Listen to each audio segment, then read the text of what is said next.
Ce matin, on va parler d'un sujet qui n'est pas vraiment à la mode, mais qui est tellement important à la fois pour nous individuellement et à la fois pour nos clients,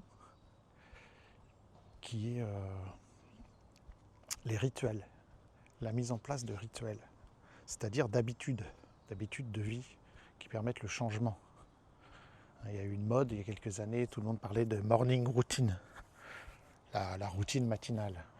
Alors bon, ça peut être le matin, ça peut être à un autre moment de la journée, ça dépend de nos activités personnelles, professionnelles, de notre âge. Mais c'est vrai que la création d'habitudes, de rituels est hyper important. Souvent, au départ, on se dit tiens, je vais faire du sport ou de la méditation, je sais pas quoi. On va s'y mettre. C'est le mois de septembre, c'est le mois de janvier, on va s'y mettre. Je sais pas quoi. On veut changer, on veut mettre en place des habitudes. Et souvent, on pense que dans nos vies, on fera ça quand on sera motivé, quand on trouvera le temps, à un moment donné, ça va se mettre en place. Mais si c'est pas ritualisé, ça va pas marcher longtemps. Pourquoi ? Parce que c'est pas encore devenu une habitude. Et en fin de compte, on aura toujours des tas d'autres choses qui vont se mettre en place parce que dans nos vies, il y a tout le temps des urgences, toujours des imprévus, toujours des choses à faire.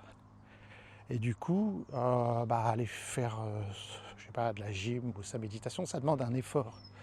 Et dans la vie, on peut faire des efforts au tout début, qu'on est hyper motivé, qu'on a une bonne raison. Mais dès que et la motivation, ça dure pas longtemps parce que ça demande beaucoup d'efforts. Et donc, dès passer les premières semaines, on abandonne, on arrête. Et c'est pourquoi on voit en général au mois de septembre les salles de gym qui sont bondées. Et puis octobre, en général même pas fin octobre.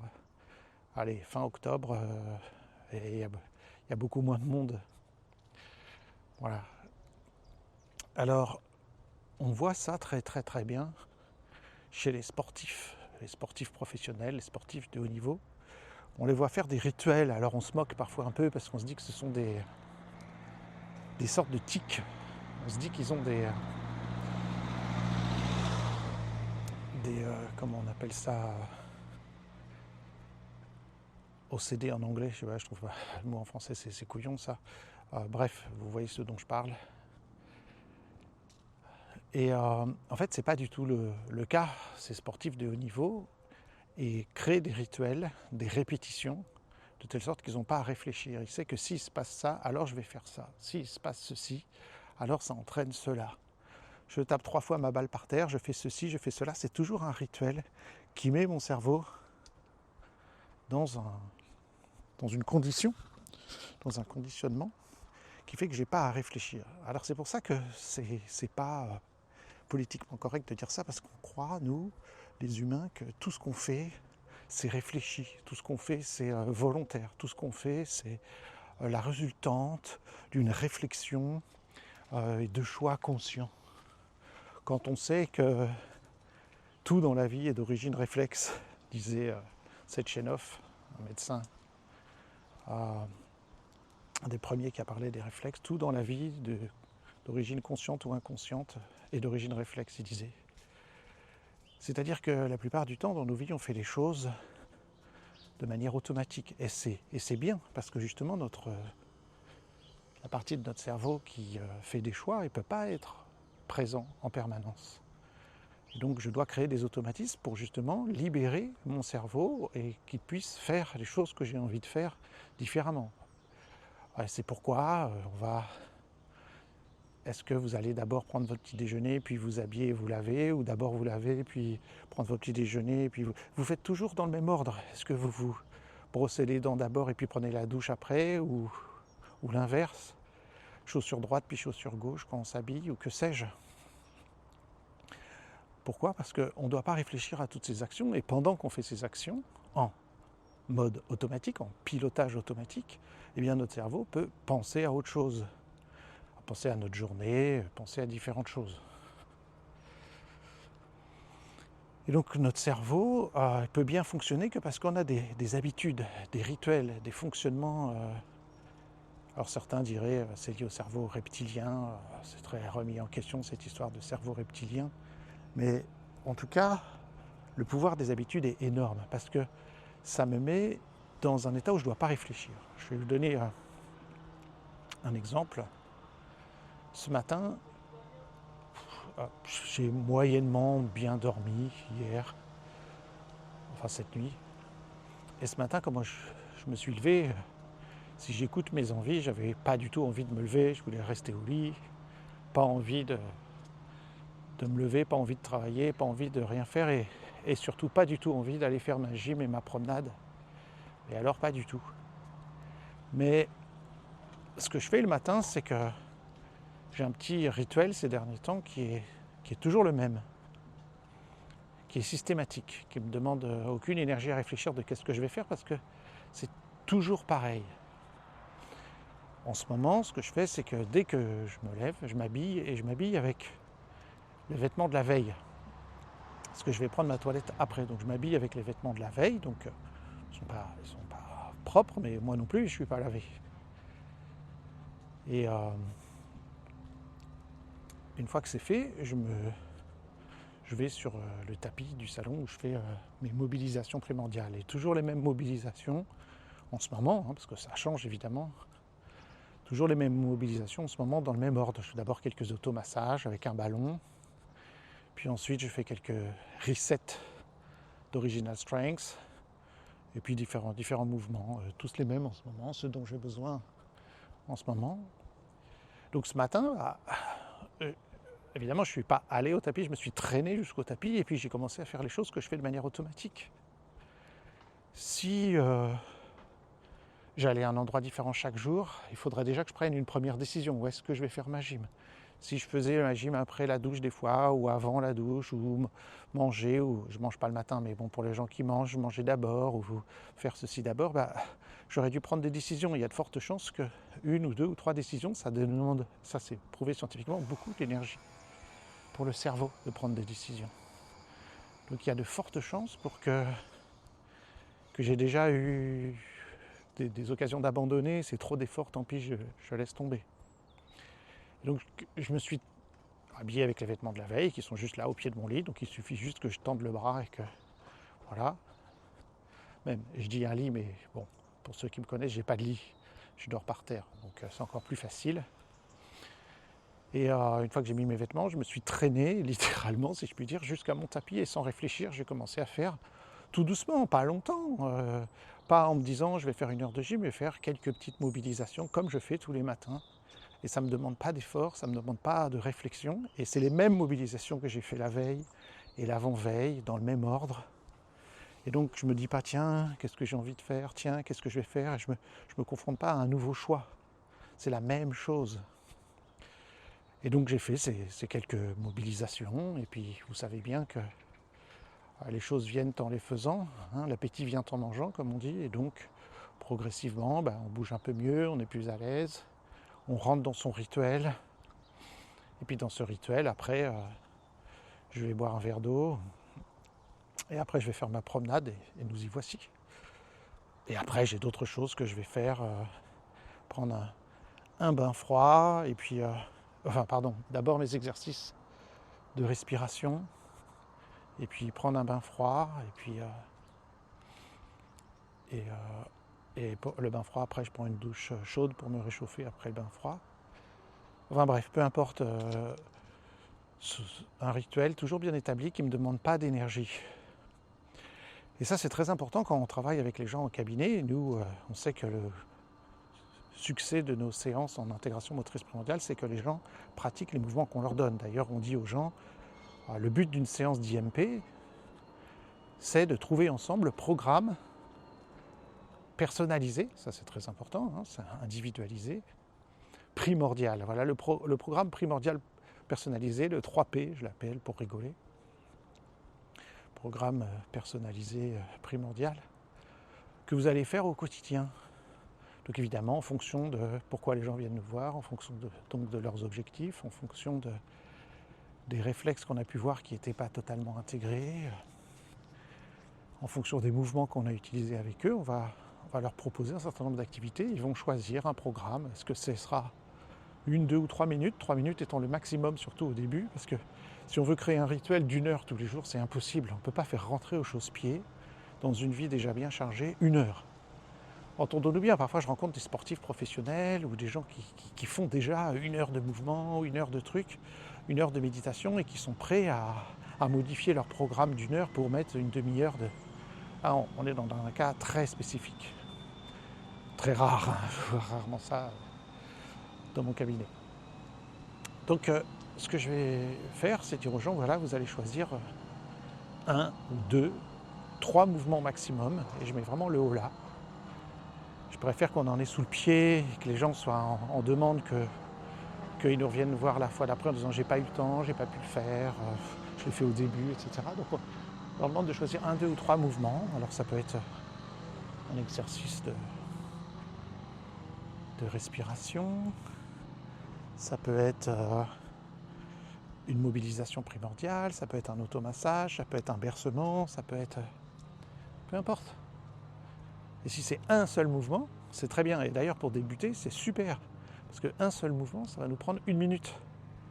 Et 1 minute, c'est assez difficile de se trouver une excuse pour dire « Ah, j'ai 1 minute de mouvement à faire d'IMP, mais j'ai pas trouvé le temps, j'ai pas pu le faire, etc. » Donc, le fait de prendre 1, 2 ou 3 minutes, c'est assez difficile de se trouver une excuse qui est toujours la même dans notre monde moderne. On n'a pas le temps.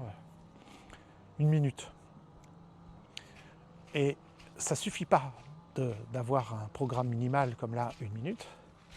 Il va falloir discuter avec les gens de à quel moment très précis de ma journée, en général de mon rituel matinal, je vais mettre ça en place. Et quand je dis que c'est très précis, on va discuter avec les gens, est-ce qu'on fait ça avant ou après le petit déjeuner, avant ou après se brosser les dents. Pourquoi ? Parce que c'est quelque chose que les gens font tous les jours. Donc il suffit de repérer quelque chose que les gens font tous les jours qui est déjà quelque chose qui est déjà ritualisé, quelque chose qui est déjà une habitude que les gens font, et d'y accoler quelque chose d'autre, 1 minute supplémentaire. Ça c'est très important. Je vais prendre l'exemple du brossage de dents. Quand on était petit, nos parents nous ont obligés à nous brosser les dents, soit le soir au coucher, soit le matin, ou après le petit déjeuner avant de partir à l'école, à un moment précis, avant de mettre son manteau, ou peu importe, à un moment précis, on doit se brosser les dents. C'est une obligation. Et il a fallu des années pour que cela devienne une habitude et un rituel, à tel point que je suis sûr que si vous êtes comme moi, admettons qu'un jour vous rentriez tard d'une soirée, vous ne pouvez pas aller vous coucher sans vous être brossé les dents. Et je suis sûr que ça vous est arrivé comme moi de dire « Oh non, je suis trop fatigué », vous jetez dans votre lit, et puis vous vous relevez en disant « C'est pas possible » parce que, vous voyez, comme le sportif de haut niveau, j'ai pas fait le rituel du brossage des dents avant le coucher. Et donc ça me gêne. Mon cerveau, mon système nerveux n'est pas à l'aise, il lui manque quelque chose. Et c'est exactement ça le rituel. Je ne peux, à un moment donné, c'est devenu une habitude tellement ancrée que je ne peux pas ne pas le faire. Et aujourd'hui, se brosser les dents ne vous demande aucun effort. Vous êtes crevé, vous vous couchez tard, je ne sais pas quoi, et vous allez vous traîner à la salle de bain, vous allez les yeux à moitié fermés, mettre le dentifrice sur la brosse à dents et commencer à vous brosser les dents parce que vous ne pouvez pas faire autrement. C'est le pouvoir des habitudes, c'est le pouvoir des réflexes, puisqu'il s'agit ici de réflexes qu'on a conditionnés, de réflexes conditionnés, d'un apprentissage, mais qui n'a pu venir que par la répétition, encore et encore et encore. Vous le verrez, quelqu'un qui est sportif a pris des habitudes et il ne se sentira pas bien s'il n'a pas fait son sport, s'il n'a pas fait sa muscu, s'il n'a pas fait son yoga, s'il n'a pas fait je ne sais pas quoi. C'est devenu une habitude de vie sans laquelle je ne suis pas bien. Et donc, nous, ce qu'on veut faire, c'est repérer des rituels qu'ont la personne. Donc on discute un petit peu sur sa vie, qu'est-ce qu'elle fait le matin, qu'est-ce qu'elle fait le soir, est-ce qu'elle a des rituels? Il y en a forcément, comme le brossage des dents, comme faire sa toilette, comme si la personne fait déjà quelque chose comme de la méditation, du yoga ou quoi, de manière régulière et quotidienne, eh bien on va adjoindre à ça, on va leur dire voilà, on va ajouter une minute, ou peut-être vous pouvez, si c'est trop déjà pour les gens de rajouter une minute, ôter une minute à quelque chose que vous faites déjà. Par exemple, si le matin vous passez du temps sur les réseaux sociaux et que vous perdez des minutes, peut-être vous pouvez les remplacer par ça, mais ça va être très difficile. Ça, c'est quelque chose que je ne recommande pas dans un premier temps, parce que arrêter une habitude, c'est très difficile. Donc si les gens ont pris l'habitude de faire les réseaux sociaux, ça va être difficile d'abandonner une habitude pour en créer une nouvelle. Donc je préfère dans un premier temps accoler. Bon, cela étant dit, c'est toujours bien d'arrêter de faire des choses habituelles qui sont néfastes pour nous, comme regarder les réseaux sociaux. Mais bref. Donc on va repérer une habitude qu'a la personne et on va lui demander d'y accoler sa minute de mouvement IMP. Et tous les jours pareil. Est-ce que c'est avant ou après celle de brosser les dents, avant ou après faire ceci et cela. Et évidemment, quand on travaille avec des enfants, on discute avec les enfants et les parents pour savoir quel serait le meilleur moment pour familialement mettre en place un petit moment de mouvement de 1, 2 ou 3 minutes. Alors il y a des enfants qui choisissent, moi dans mon cabinet, 3-4 minutes, qui sont très motivés et qui vont vraiment le faire. Il faut bien repérer à quel moment trop c'est trop, parce que si la personne choisit 5 ou 6 mouvements, le grand risque, c'est qu'elle va faire 0. C'est pas qu'elle va faire 1 ou 2 parce que j'ai que 1 ou 2 minutes à accorder à mon rituel IMP, mais elle va faire 0 parce que ça demande trop d'investissement et trop d'efforts. Donc comme je dis toujours, il vaut mieux 1 minute de mouvement fait que 5 minutes de mouvement pas fait. Et ça, c'est quelque chose qui va être très important.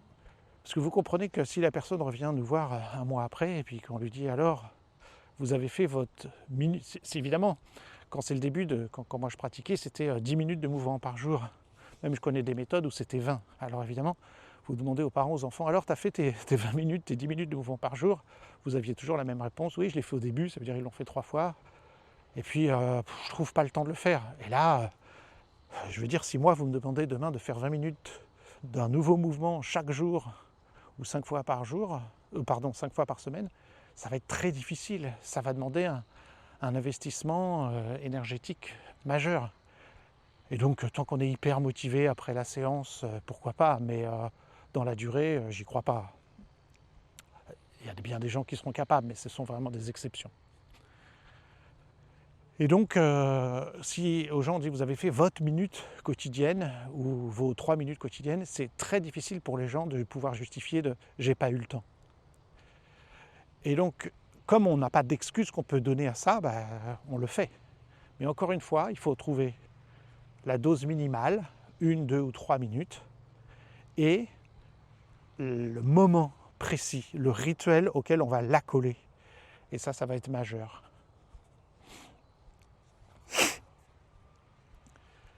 Donc moi je suis pour la création de rituels comme ça. Alors il y a une autre chose qui est très très importante, c'est que parfois dans la vie, il y a des événements qui font que pour une raison X ou Y, on va être amené ou pas être amené à faire notre rituel. On peut imaginer une situation d'urgence ou quoi, où un jour on ne peut pas se brosser les dents. On doit partir très très vite ou que sais-je, et puis du coup on ne va pas faire non plus le mouvement qui est associé. Genre, petite parenthèse, le mouvement, surtout au début, vaut mieux donner ou se donner un mouvement qui est simple et qui ne demande pas beaucoup d'énergie. Pas genre, je fais 50 pompes en 1 minute, mais quelque chose de facile, comme 1 minute de respiration ou un bercement, ou quelque chose de simple aussi, qui ne demande pas trop d'énergie. Enfin bref, il y a des circonstances dans la vie où peut-être je vais devoir arrêter. Peut-être je suis tombé malade, et donc je reste alité pendant quelques jours. Et du coup, mes rituels changent, ou je pars en vacances. Ça, c'est souvent quelque chose qui va énormément affecter les gens. Les enfants viennent nous voir soit pendant la période de vacances pour faire une séance d'IMP ou un adulte, et puis ils pratiquent pendant quelques jours, puis après c'est la rentrée, et du coup ils sont perdus parce que les rituels changent entre les vacances et la période de l'année. Personnellement, j'essaye de faire en sorte que, enfin dans ma vie ça ne change pas, c'est toujours pareil. Mais pour beaucoup de gens, n'oublions pas que je ne suis pas salarié, donc je maîtrise mon temps. de manière beaucoup plus facile que d'autres peuvent le faire. Et donc je comprends que le salarié va avoir une vie, la vie où l'enfant qui est à l'école, où il y a l'emploi du temps scolaire et puis l'emploi du temps non scolaire. Et donc à ce moment-là, il faut avoir anticipé ça. C'est-à-dire de dire, quand je ne peux pas le faire, mon rituel au matin, quelle va être l'alternative? C'est-à-dire de dire, si je n'ai pas pu le faire là. Vous connaissez cette chose psychologique qui est dramatique, parce qu'on est tous un peu perfectionnistes. C'est très connu chez les gens qui cherchent à faire des régimes.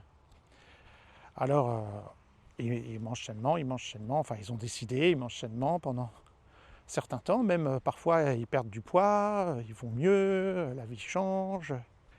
Et puis un jour, pour une raison X ou Y, ils sont invités à un restaurant où ils font une grosse bouffe. Et tout d'un coup, dans leur cerveau, ça se transforme en tout ou rien. J'ai échoué, et du coup c'est foutu. Peut-être c'est vrai, peut-être ils ont fait une grosse bouffe, ils ont pris d'un seul coup 2 kilos. Et du coup, ils sont tellement désespérés que tout ce que ils vont se dire, tout ce que j'ai fait ne sert à rien.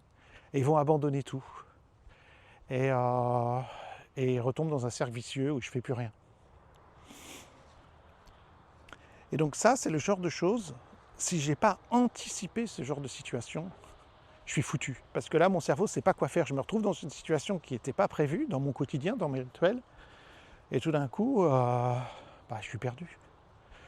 Donc c'est à nous, professionnels, ou à nous, évidemment, individuellement, de se dire, par rapport à nos propres rituels ou ceux qu'on met en place avec nos clients, patients, apprenants, etc., de dire, voilà, quand tu ne pourras pas le faire, si tu ne peux pas le faire pour X raisons, quand ce sera les vacances, ou quand ce sera la reprise scolaire, à quel moment tu vas le faire? Comment ça va être différent? Qu'est-ce que je peux faire à la place? À quel autre moment? Si je n'ai pas pu le faire le matin, au brossage du dent du matin, est-ce que je peux le faire au brossage du dent le soir? Donc il y a des situations comme ça qu'il faut anticiper. Évidemment, on ne peut pas tout prévoir dans la vie, il y a toujours des imprévus, c'est pas grave. Mais avec les gens, ça va être intéressant d'avoir une sortie de secours en quelque sorte. Voilà, une roue de secours. Donc moi je crois fermement à la création de rituels, et d'ailleurs dans ma vie, les moments où ça allait le mieux, où j'étais en meilleure forme, etc., c'était les moments où je me tenais à des rituels bien établis. Par exemple, dans le cas de faire du sport ou de la gym ou de la muscu ou quoi, si je m'y mets, moi je ne fais pas en club, je fais toujours en individuel. Donc ce sont des programmes que j'établis moi-même, alors en général en partant d'un bouquin avec des programmes, ou peut-être à partir d'une application qui donne des programmes. Il y a des applications qui sont assez bien faites où, par exemple, on vous demande combien vous pouvez faire de pompes, combien vous pouvez faire de ceci, de cela en musculation, et puis progressivement, ça établit un programme en fonction de votre score de base. J'ai la même chose en respiration, j'ai une application qui dit combien de temps vous pouvez retenir votre respiration, alors admettons c'est 1 minute, et puis qui va mettre en place un programme progressif pour étendre vos capacités à retenir plus longtemps votre respiration. Donc mes programmes, ils sont extrêmement bien établis. Là, j'ai décidé, alors j'ai pas commencé encore, j'ai envie, voilà, c'est là où on va voir et où ça va être aussi difficile, de me remettre à la natation. Quand j'étais jeune et quand j'étais ado, je faisais beaucoup de natation, 2-3 fois par semaine à la piscine. Je ne sais pas si c'est beaucoup, mais en tout cas, voilà, et je nageais beaucoup, et c'est quelque chose qui me plaisait beaucoup. J'y allais, je me rappelle, avec un copain qui allait au même club de natation. C'était un super moment, j'adorais faire tout un tas de choses. J'ai toujours adoré aller à la mer et nager, etc. Et là, j'aimerais bien m'y remettre. Enfin, m'y mettre, parce que dans ma vie d'adulte, j'ai jamais fait de natation. Je fais de natation, je veux dire, quand je dis j'ai jamais fait de natation, j'ai nagé, mais j'ai pas fait de natation comme un sport. Des fois, je suis allé à la piscine avec mes enfants quand elles étaient petites pour jouer. J'ai pas vraiment nagé, quelques longueurs pendant qu'elles jouaient, mais pas vraiment.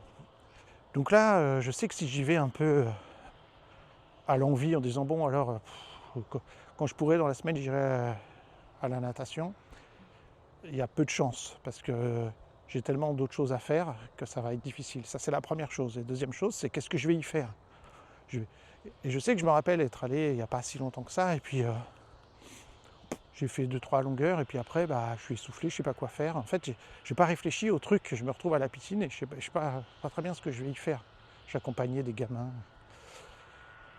Et du coup, j'ai acheté un bouquin qui reprend les bases en natation et qui donne des exemples d'entraînement et qui sont bien progressifs en commençant de où vous en êtes et en faisant une distance qui est correcte à chaque fois et que vous allez pouvoir améliorer vos performances progressivement et vos bases.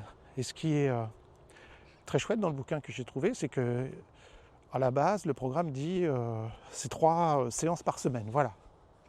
Je me dis, 3 séances par semaine, ça fait beaucoup, passer de 0 à 3 séances par semaine. Mais dans le bouquin, il dit aussi, voilà, le programme est établi sur 3 séances par semaine, mais si vous y allez moins souvent, vous faites le programme dans l'ordre dans lequel il est dans le bouquin, mais si c'est que 2 fois par semaine, 2 fois par semaine. Et donc l'ensemble du programme va être sur une durée plus longue puisqu'on va moins souvent. Et donc ça c'est génial. Vous voyez, il prévoit, l'entraîneur dit dans l'idéal il faut faire 3 séances par semaine. Mais si vous pouvez, et moi évidemment ce serait du tout ou rien, je dirais non 3 séances je peux pas, peut-être je le ferai une semaine ou 15 jours et puis après je vois c'est trop. Et là il dit si c'est moins, vous faites le même programme et étalez plus dans le temps. Et là, ça m'a soulagé énormément parce que moi, je me sens plus de le faire 2 fois par semaine. Donc ça, c'est génial. Il faut avoir de la souplesse dans les choses. Si on s'en donne trop, c'est pas possible. Hein. C'est comme je disais tout à l'heure, tu dois faire 10 minutes de mouvement par jour. Ça marche éventuellement pendant quelques jours, mais guère plus.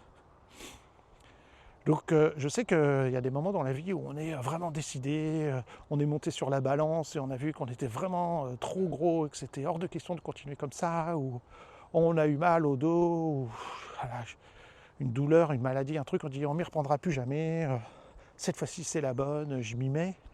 Et c'est vrai, au moment donné, on a vraiment une très forte motivation du fait de son excès de poids, du fait de les douleurs ou de la pathologie qu'on a pu avoir, et du coup on a une grande motivation d'un coup. Parce que c'est vrai que la santé, les douleurs, c'est une grande motivation. Mais malheureusement, c'est quasiment impossible, c'est excessivement rare que quelqu'un puisse maintenir dans la durée sa motivation. Donc il faut se réfréner au départ, il faut tenir les rênes pour en avoir sous le pied.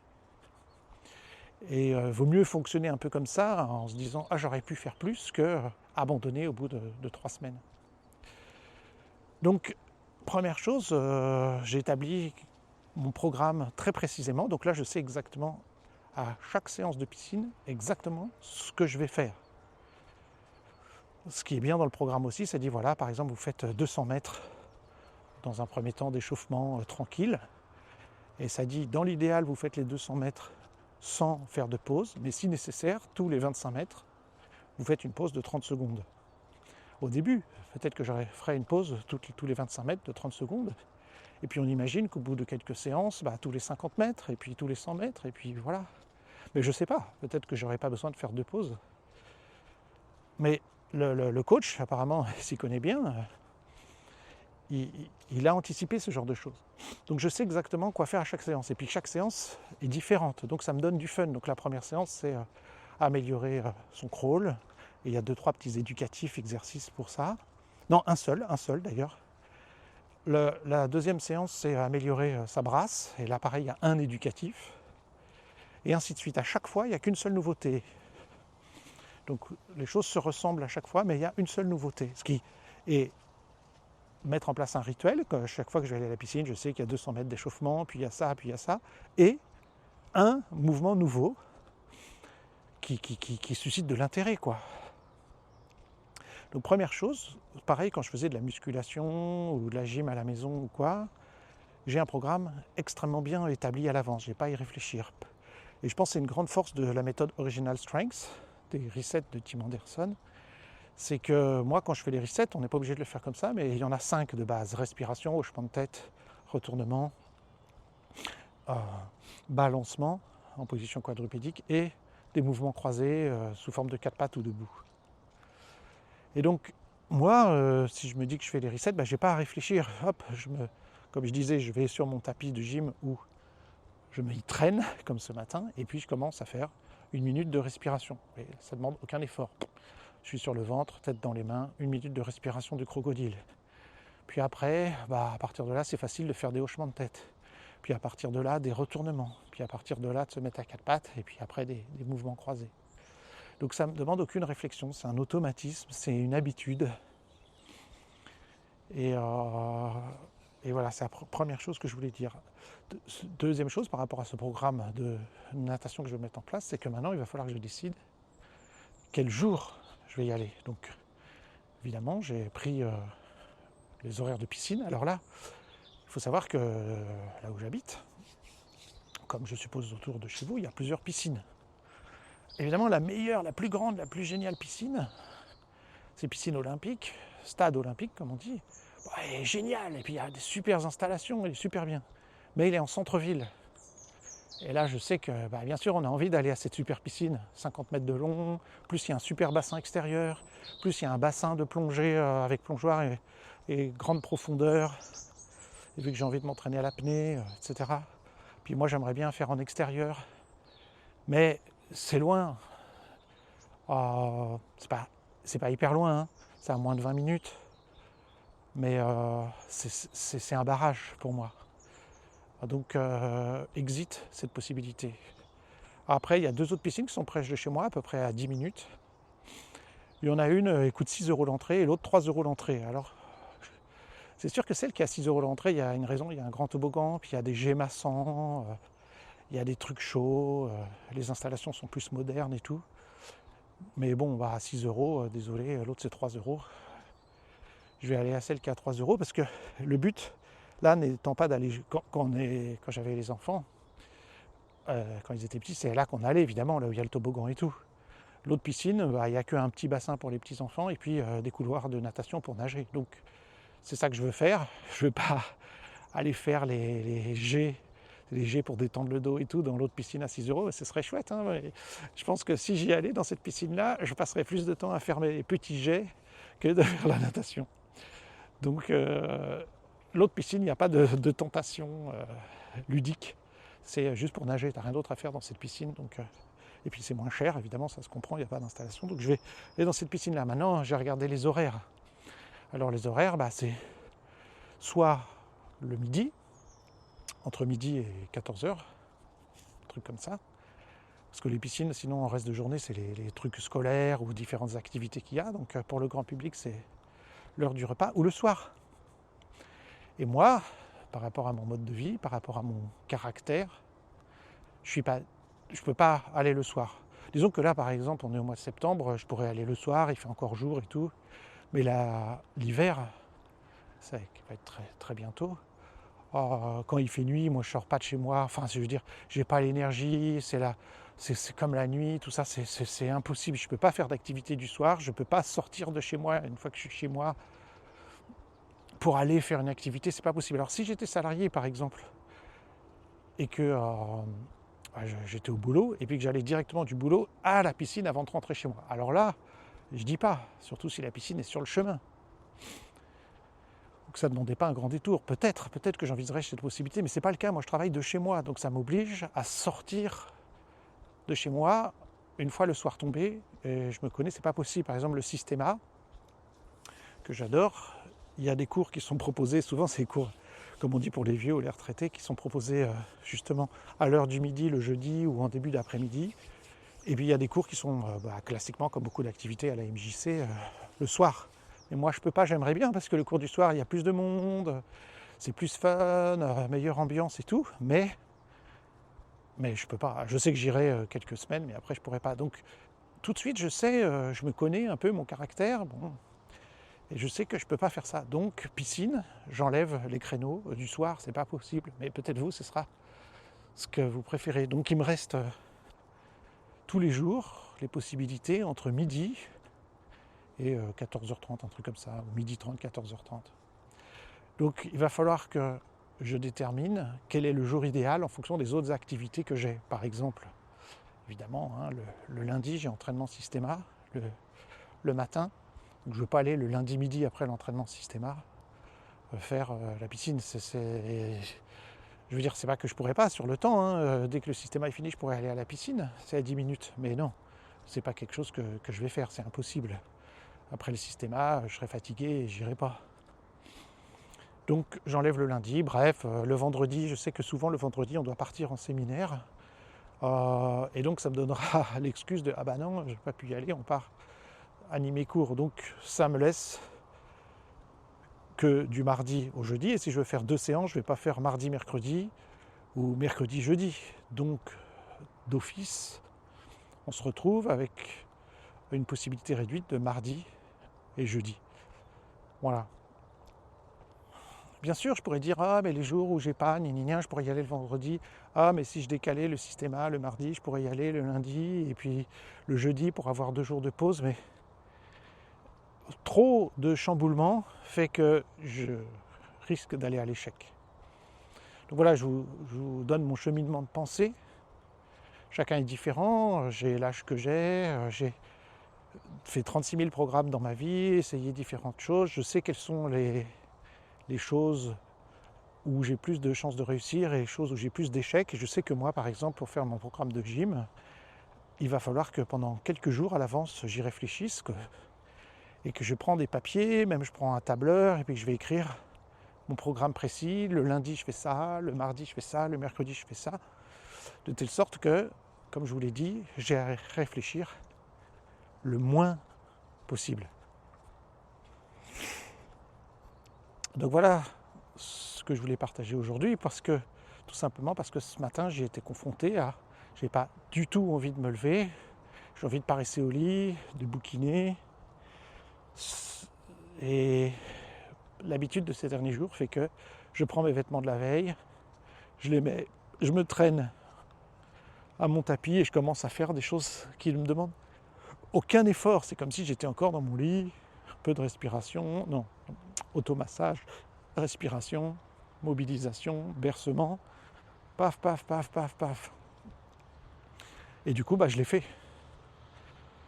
Et je peux être fier de moi, je suis content, je l'ai fait, et je sais que du coup, demain, ce sera plus facile, et après-demain, plus facile, parce qu'une fois qu'on a vaincu comme ça des périodes où il faut le faire, mais où c'était quand même assez facile, parce que j'ai créé ce qu'on appelle un toboggan. Vous savez, en marketing, on parle vous savez pas, mais de toboggan de vente. On veut coincer les gens dans un toboggan où on commence à leur demander leur email, et puis on leur envoie un PDF gratuit, et puis ensuite il y a ça, et puis des petites vidéos, et puis après on leur vend un truc pas cher, et puis après tac tac tac, et après c'est génial, et que les gens n'aient pas à réfléchir, ça se fait tout seul. C'est un toboggan de vente. Une fois qu'ils sont en haut du toboggan, ça glisse tout seul, ça ne demande aucun effort pour l'acte de vente. Et donc il y a plein de stratégies de marketing partout sur internet, parce que moi je suis vendeur, on a la boutique, la maison d'édition, alors comment faire un toboggan de vente? Là c'est un peu le même principe, c'est un toboggan pour moi-même. Une fois que je suis levé, je passe par là, puis par là, puis par là. Alors évidemment, vous allez me dire, il y a une petite échelle quand même, il y a un petit effort initial, mais cette échelle semble de moins en moins haute quand on a pris de plus en plus l'habitude de le faire. Alors évidemment, le paradoxe là-dedans, c'est que souvent on se dit qu'on va faire des changements quand les choses vont pas bien, et quand les choses vont pas bien dans notre vie, on a du mal à faire des efforts, et le toboggan nous semble bien bien haut. C'est pour ça que je vous dis qu'il faut commencer par un tout petit toboggan. C'est-à-dire, moi, mon degré zéro de ce que je fais, c'est 1 minute de respiration. Et je me dis, c'est pas pour de faux, si je fais cette minute-là quotidienne de respiration, alors je suis satisfait, parce que mon but, c'est 7 minutes de respiration, 7 minutes-là. Et si je fais quelque chose de supplémentaire, si 7 minutes de respiration entraîne des hochements de tête, qui entraînent des retournements, qui entraînent autre chose, c'est du bonus, c'est de la cerise sur le gâteau. Mais la base, c'est que je serai satisfait de moi si je fais cette minute-là. Je vais donner un autre exemple. Là où j'habitais avant et où je travaillais, j'ai toujours travaillé là où j'habitais. Mon cabinet était au rez-de-chaussée et mon bureau pour les activités professionnelles. Et donc évidemment, dans ce cas-là, c'est difficile de sortir de chez soi pour faire quelque chose parce que j'ai pas d'obligation, je ne dois pas aller au boulot, puisque le boulot c'est chez moi. Donc à la limite, je peux descendre de ma chambre en pyjama et commencer à travailler. Bon, sauf quand je recevais les clients, évidemment. Mais sinon, voilà. Et il se trouve qu'à quelques centaines de mètres de là où j'habitais, il y avait un très beau parc. Très beau parc, avec des arbres majestueux et même quelques installations pour faire de la gym et tout, j'ai jamais vraiment fait. C'est les enfants qui jouent avec ça. Et bref, il y a un très beau parc. Et donc, mon idée, c'est d'y aller. Alors, pendant une période de ma vie, j'y allais courir. Je crois que j'ai fait ça pendant 3 ans, d'aller courir 3 fois par semaine. Mais l'idée, c'est tous les jours, d'aller faire une promenade. Parfois, ça arrivait de faire 2 promenades, une le matin, une l'après-midi, mais mon objectif, c'était de faire une promenade. Et là, évidemment, il y a plusieurs possibilités pour se motiver. La première chose, c'est si je me dis, voilà, dans l'idéal, parce qu'à un moment donné, c'est ce que je me suis dit, tout le monde disait, il faut faire 10 000 pas par jour. Alors j'avais, je ne sais plus si c'était une montre ou un truc qui compte les pas, un podomètre, je crois que ça s'appelle. Et donc, je me disais, il faut faire 10 000 pas par jour. Et je me suis rendu compte que 10 000 pas par jour, c'est plus d'1 heure de marche. Donc, c'est 1h20, un truc comme ça pour moi. Donc, c'était hyper dur de dire, bon, allez, je vais sortir pour aller faire 1 heure de marche. La plupart du temps, je disais, je vais aller faire mes 10 000 pas. Très souvent, j'avais des bonnes excuses de ne pas le faire. 1h30, j'ai tellement de choses à faire au boulot et tout, je vais pas faire ça. Et puis, c'est l'hiver, faut mettre un manteau, les chaussures, boire un coup avant, le bonnet, faut se préparer. Je vais partir pendant 1 heure, 1h30. Et combien de fois j'ai abandonné parce que 10 000 pas, la barre est beaucoup trop haute. Alors après, j'ai changé mon fusil d'épaule. Et mon idée, c'était, je vais sortir faire un tour du parc. Un seul tour et je reviens. Et si je fais ça, je suis satisfait, je suis fier de moi parce que j'ai fait un tour de parc. Je vous ai dit dans un autre podcast, j'ai eu la chance de rencontrer Christophe Cario, 5 fois champion du monde de karaté, qui m'a donné beaucoup de conseils et puis qui a donné des cours chez nous et qui me disait, Paul, même 5 minutes, c'est 5 minutes de prix sur la sédentarité, c'est toujours 5 minutes de fête et c'est mieux que rien. Il vaut mieux bouger, c'est toujours gagner sur la vie. Et il est super, Christophe Cario. Je vous recommande beaucoup christophecario.com, c'est Christophe-cario.com. Les gens ils disent Christophe-cario.com, mais ce tiret pour moi c'est un trait d'union. Mais bon, bref.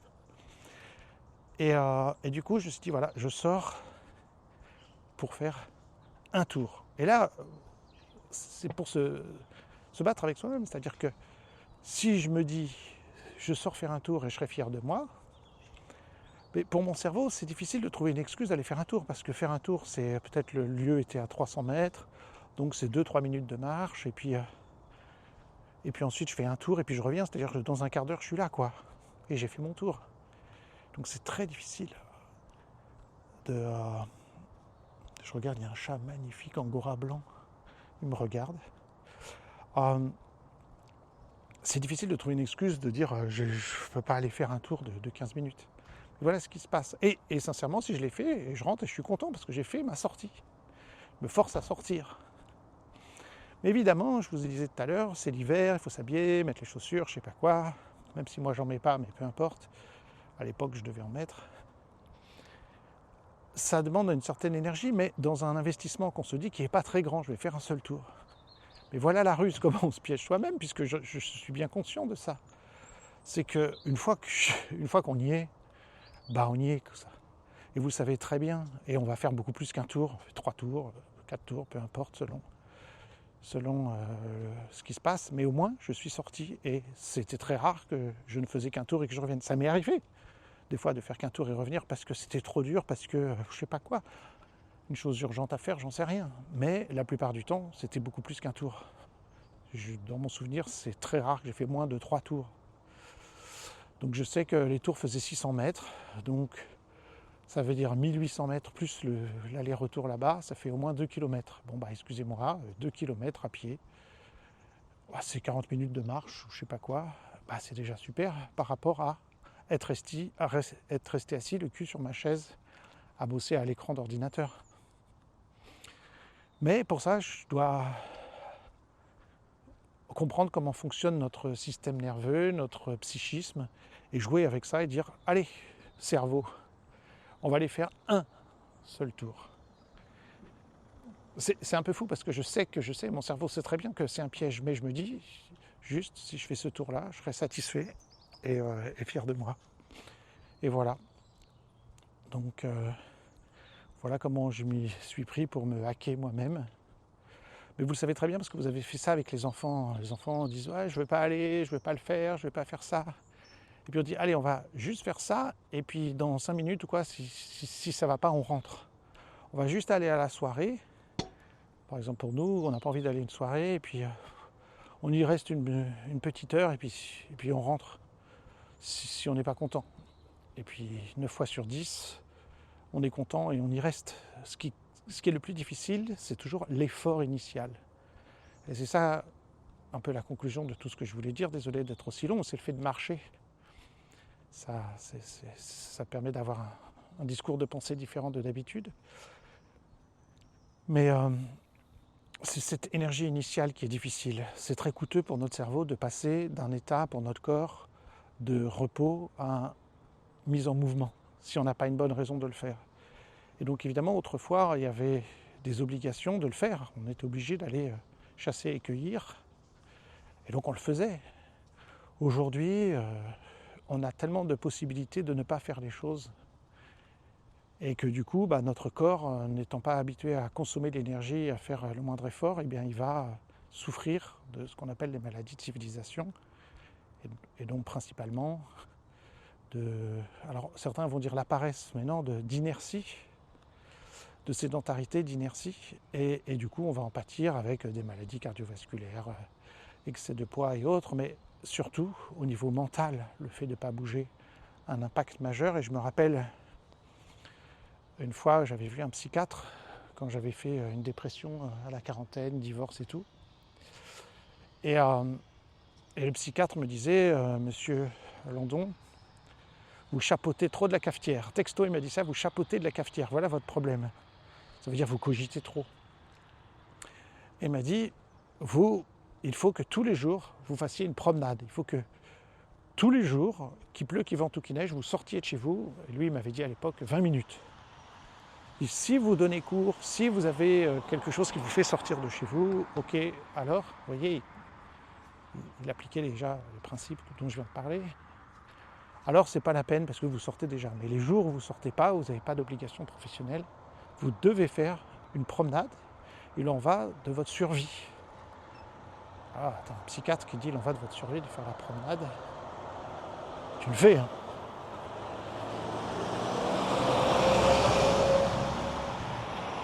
Et c'est ce que j'ai fait. Tous les jours. Et un jour, je lui ai dit, j'ai lu aussi un bouquin de Stéphane Schreiber, un psychiatre. À l'époque, le livre était un grand succès de librairie. Et puis le psychiatre, il l'avait lu aussi. Et lui-même, il suivait, entre guillemets, les enseignements de Stéphane Schreiber, qui lui-même était un psychiatre neurologue, je crois, ou neurologue en tout cas, et qui avait écrit un livre qui disait « Guérir sans Prozac ni psychanalyse », et dans lequel il y avait un chapitre qui s'appelait « Prozac ou Adidas », où il disait que les études scientifiques montrent que c'est plus efficace dans les cas de dépression légère modérée, ce qui doit être à peu près 90% des dépressions, il est plus efficace de faire une activité sportive régulière que de prendre des antidépresseurs. Et donc je parle de ça avec le psychiatre en disant alors faire du sport, ça fait du bien, c'est bon pour la santé. Et il m'a dit non. Je suis surpris. Quand même, c'est bien établi scientifiquement. Il dit non. En fait, c'est ne pas en faire qui est mauvais pour la santé. On est construit pour bouger tous les jours. Et ne pas bouger, c'est ça qui est mauvais. Donc c'est pas faire du sport qui est bon, c'est ne pas en faire qui est mauvais. C'est inverse. les valeurs. Et il m'a donné un autre exemple, il m'a dit, chaque jour où vous ne bougez pas, où vous ne faites pas votre promenade, c'est comme si vous prenez un dépresseur. C'est quoi un dépresseur? C'est le contraire d'un antidépresseur. Ça rend malade, ça vous donne la dépression. Il dit alors bien sûr, étant donné la résilience humaine, ça peut arriver que pendant quelques jours, quelques semaines, vous prenez un dépresseur et tout va bien. Mais à un moment donné, forcément, vous allez tomber malade. Donc est-ce que vous voulez chaque jour prendre un dépresseur au risque de se retrouver en dépression ou pas? Et donc non, le sport ne fait pas du bien, c'est pas en faire qui est délétère. Alors ça a inversé les valeurs dans ma tête, à devoir dire je me force à faire du sport parce que c'est bon pour moi. Voilà, bon, est-ce que ça parle pas, voilà. En tout cas, ce qui a été le plus important pour moi, c'est d'apprendre progressivement à créer ce qu'on appelle des rituels, des habitudes de vie. Et quelque chose que je me suis évertué. Et Christophe Cario m'a beaucoup aidé à ça aussi à un moment donné. Et tous les coachs d'ailleurs doivent, je suppose, connaître ça. Parce que le coach, c'est un peu son but, c'est pas à nous crier dessus comme autrefois ou à dire si tu le fais pas, tu vas mourir dans notre souffrance, qu'on va le faire. Vous savez très bien que ça marche pas comme ça. Et donc c'est le pouvoir des morning routines qui peuvent être une afternoon routine ou un evening routine, que sais-je, mais d'avoir ces routines, ces rituels, ces habitudes qui sont une grande force parce que ça crée des automatismes. Et les automatismes, ça ne demande pas d'énergie. C'est ça la force des réflexes. En fait, on veut créer un réflexe qu'on appelle un réflexe conditionné. Et un réflexe, c'est une réaction automatique face à un stimulus. Donc mon stimulus, je me réveille et automatiquement, alors selon les gens, je bois un verre d'eau, je vais aux toilettes, bref. Dans mon cas, je mets mes vêtements de la veille et je vais à mon tapis. Alors quels sont vos réflexes? Quels sont peut-être vos morning routines ou tout simplement vos rituels quotidiens? Est-ce qu'il y a des rituels que vous voulez peaufiner, améliorer? Bien sûr aussi, est-ce qu'il y a peut-être des habitudes dont on veut se débarrasser? Ça, c'est encore un autre sujet. Et comment mettre en place dans nos vies des nouveautés? Bon, bah là, je crée un nouveau rituel qui est de faire la promenade marché. Est-ce que dans la durée, je tiendrai à faire ce podcast régulièrement? Je ne sais pas, mais c'est la mise en place d'un nouveau comportement, un nouveau partage. Et évidemment, dans mon cas, le fait de savoir qu'il y a des gens qui m'écoutent et qui me suivent, bah, ça donne une motivation supplémentaire. Non pas parce que si jamais je ne le mets pas, des gens vont me dire ah, « tu ne l'as pas fait », mais parce que c'est une joie pour moi de partager cette routine avec vous. Donc merci d'être là. Et puis bonne routine à tous, bonne mise en place de réflexes conditionnés, même si ça ne fait pas très glamour de dire ça, c'est pourtant la réalité. Ce sont des réflexes conditionnés qu'on a choisis dans le cas présent. Et voilà, je suis rentré, j'ai fait mon petit tour, on doit faire à peu près 40 minutes, j'en sais rien. Mais c'est une habitude, je sais que ce tour fait à peu près 40 minutes. Bonne journée à vous.